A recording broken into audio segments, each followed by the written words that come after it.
seria uma coisa muito cumprida para os companheiros nós termos que contar este processo desse relacionamento. Mas nós vamos fazer uma tentativa e simplificar o processo. Quando a companheira, a dona das minhas aurículas e dos meus ventrículos, estava já no 7º filho, houve uma indicação cirúrgica na qual cirurgia seria necessário um laqueamento de trompas, porquanto havia uma série de indicações. É claro que dentro dessas coisas todas, tem algumas coisas sempre pitorescas dentro do processo. Um companheiro espírita, mas daqueles muito sisudos, digamos assim, muito detentores do processo, virou-se e disse: como é que você vai deixar uma coisa dessas? Não fechar a comporta reencarnatória? Eu digo: mas peraí, a mulher é minha ou é sua? O que você tem com isso? Primeira coisa. O que nós queremos dizer com isso? É que nós temos que ter a consciência das nossas responsabilidades no nosso processo. A cirurgia prosseguiu, as coisas avançaram e todo mundo passou muito bem, obrigado. E na cirurgia não houve uma laqueadura de trompas, houve um corte completo das extremidades da trompa. Não só da parte distal, como a parte proximal ligada ao útero. Portanto, a impossibilidade de gravidez não se pensava mais nisso. 10 anos depois, a companheira apareceu com uma série de sintomas que ela me dizia: eu acho que está muito parecido com gravidez. Eu digo: olha, nós precisamos tratar de você. Eu, como sou psiquiatra, você vai começar a conversar comigo. É claro que esta análise não deu muito certo, e eu, às vezes, encontrava a companheira em situações muito engraçadas. À noite, na janela, sozinha, eu chegava perto e perguntava: o que é que está havendo? Ela disse: não mexa com os meus sonhos. Coisas dessa ordem. Quer dizer, já estava noutra esfera, etc. Encurtando a história, por exames, por uma série de coisas, apareceu uma gravidez. O que era impossível. Eu até falei com o ginecologista, que fez o exame, e disse: olha, ela está grávida. Eu digo: não pode. Ele disse: eu não faço aborto. Eu digo: mas não estou pedindo nada disso. Eu estou dizendo que não pode ser. Mas pode, não pode, era a gravidez. Nasceu a criança com técnicas específicas, que nós não vamos contar aqui os detalhes, porque a coisa foi muito complicada. Mas o pós-operatório foi de uma maneira inusitada, até para o cirurgião. Como é que coisas dessa ordem aconteciam? A verdade é que veio o indivíduo e chegou em casa este freguês, de uma maneira inexplicável. Nós recorremos à literatura médica. Parece que existe um caso em cada bilhão de pessoas nesta situação. Eu digo: só mesmo em casa espírita que acontece isso. Só pode ser. E as coisas foram evoluindo, e eu olhava para o menino aos 3, 4, 5 meses, quando ele começava a fixar o olhar. Eu dizia: eu conheço este freguês. Conhecia, eu olhava, conhecia, e ele me conhecia, reconhecia. Apenas não poderia se externar numa idade daquela. Foi quando, agora nós vamos passar para o segundo ato. Abaixa a cortina, entra o segundo ato. Nós estávamos dirigindo sessões de desobsessão nessa época, e nos apareceu um espírito muito interessante pelas suas vontades intelectuais. Basta dizer que nós, com este espírito, na sessão de desobsessão, as incorporações mínimas eram de 45 minutos, entre 45 minutos a 1 hora.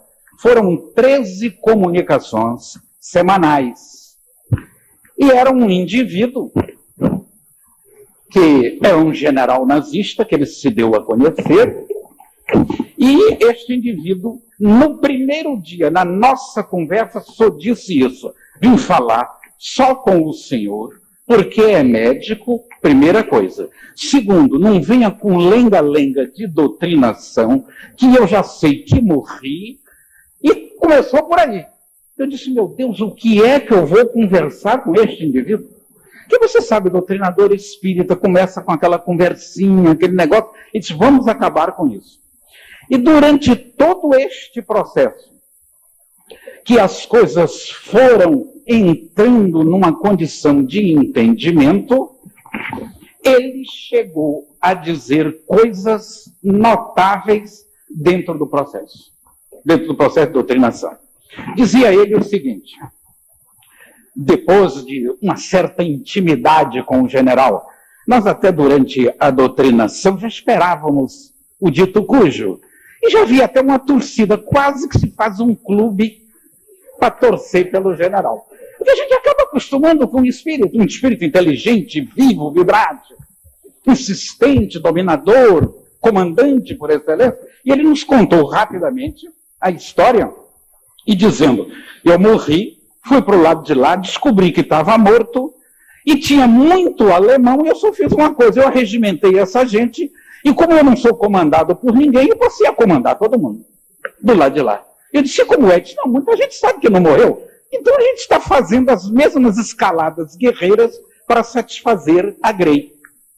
Eu disse, como é que você chegou aqui? Ele disse, eu sou suficientemente inteligente para dialogar com vocês, porque onde eu estava, no meu reduto, vocês conseguiram nos deslocar. Isto nos quer dizer que existem forças maiores que estão impedindo a minha possibilidade de trabalho lá de lá. Então eu sou suficientemente inteligente para entender isso. Vocês vejam que tipo de espírito. Mas com o tempo ele foi amaciando aquela conversa. Você sabe que os espíritos, quando chegam ao processo de incorporação com os médiuns, isto já é uma doutrinação, porque eles vão se absorvendo as energias do grupo, do médium, e vão compreendendo umas tantas coisas. De modo que este espírito chegou numa posição em que ele nos disse, estou apavorado com a reencarnação. Estou apavorado. Por quê? Eu sei que eu vou mergulhar no processo reencarnatório, vocês estão me preparando para isto, e eu fui um soldado, apesar de honesto dentro da minha proposta, eu sou responsável por mais de 80% dos planos do Estado-Maior nazista. Porquanto foi nossa estratégia que foi a adotada nos processos de guerra. Então, diante dessas coisas, nós começamos a entrar com a doutrina espírita. Disse, não é assim. Vocês não conheciam umas tantas coisas, não conheciam isso, não conheciam aquilo, os efeitos morais do processo reencarnatório. Ele virou-se e disse, engano de vocês. Nós fazíamos sessões espíritas no Terceiro Reich e conhecíamos o processo. Foi aí que nós interpelamos, como é que vocês conheciam o processo? Os efeitos morais e éticos. E não houve um conserto nisso, nem uma proposta de vida diferente. Sabe qual foi a resposta que ele nos disse? Vaidade. Nós queríamos chegar à frente da lei com a ciência. Vocês vejam que resposta desse. Mas diante disso tudo, ele acaba chorando, se incorporando dentro do processo para a reencarnação. Nós até que não temos esse sentido místico, começamos a ficar um pouco místico dentro das sessões espíritas, e fazendo preces também altamente místicas, que nós não sabemos fazer essas coisas. E ele foi para a reencarnação. Ali mesmo foi entrado num processo de hipnose para a reencarnação. Quando eu comecei a olhar este menino, eu disse, eu conheço este freguês. Com 6 meses eu disse, o general baixou lá em casa. Baixou. Não tem saída, é ele, só pode ser. Aí comecei a tirar as relações. Por que que eu acho que ele veio para nós? Durante a doutrina, nós, na fase final, nós pedimos ao grupo espiritual que desse ao general na reencarnação um corpo normal, vivo, para que ele aproveitasse a inteligência numa reação kármica futura, mas de trabalhos positivos. Foi quando ele veio na última entrevista dizendo: nos foi concedido um corpo bastante normal, um corpo absolutamente normal, e eu vou reencarnar no Brasil numa família espírita. Foi aí que quase todos nós choramos, ele chorava, eu não sabia se chorava, se falava, se fazia prece, porque a posição afetiva nessa situação é muito alta, que ele começou a ficar muito querido de todos nós. Ora, são 13 incorporações, um indivíduo inteligente, nós ficamos... Foi aí que eu desconfiei que o general estava lá em casa. E aí eu comecei, eu disse, mas como é que é? Não pode essa coisa. Ele de vez em quando dava aquele sorriso que a gente sente na criança, não sei se é de agradecimento, se estava bem acolhido, se não. E eu disse, não, o general está lá. E fiquei com aquela ideia, com aquelas coisas. Foi quando viemos a Salvador.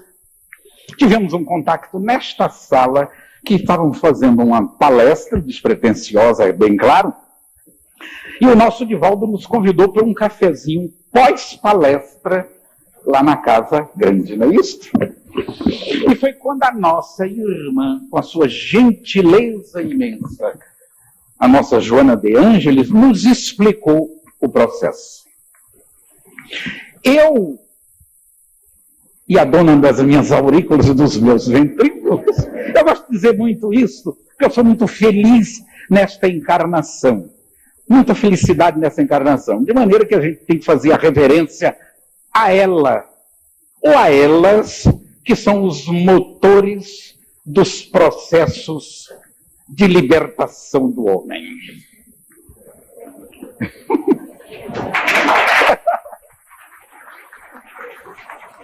Viu você?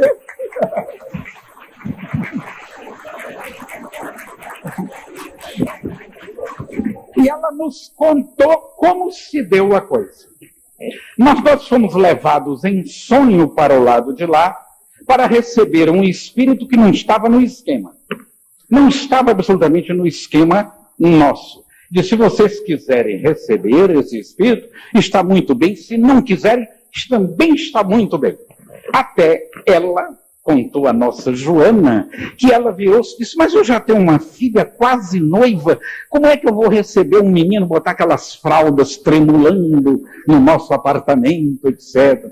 E que os espíritos até sorriram diante desta assertiva dela. Eu disse, nega, não se incomode. Nega é o baiano velho conversando, né? Nega, não se incomode, se vamos sair para mais um, já tem 7, etc. Ela embarcou também nesta cantada. E aí, os amigos espirituais começaram a desenvolver um trabalho cirúrgico no perispírito dela, na zona onde estava a trompa, para que o impulso do novo perispírito, aquela parte que já estava retraída, às custas do ectoplasma dos filhos durante o sono. Vejam só que trabalho espiritual. Através disso, uma nova trompa não houve recanalização, construção, porque não existia, houve ablação da trompa. E aí houve a possibilidade do óvulo descer e o processo de conjugação se dar. Então vocês vejam que coisa interessantíssima, nós não estamos contando isso como bravata, mas apenas para sentirmos a beleza desses processos do mergulho de um espírito na carne e quanto essas equipes também trabalham além do processo de uma lei normal que a vida exige no dia a dia. As coisas se passaram e aconteceram isso para encurtar a história, também outros precisam ter perguntas. Nós queríamos dizer que as observações foram muito interessantes posteriormente, à medida que a criança crescia. Basta dizer que ele tinha muita dificuldade de falar.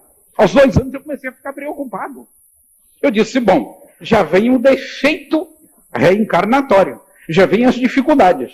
Foi quando nós recebemos uma informação de um amigo espiritual, também muito querido a nós, e ele disse, não se incomode, não mexa nesta criança em posição alguma, nem física, nem psicológica. Ele vai custar a falar, porquanto o seu perispírito não tem dígitos da língua portuguesa.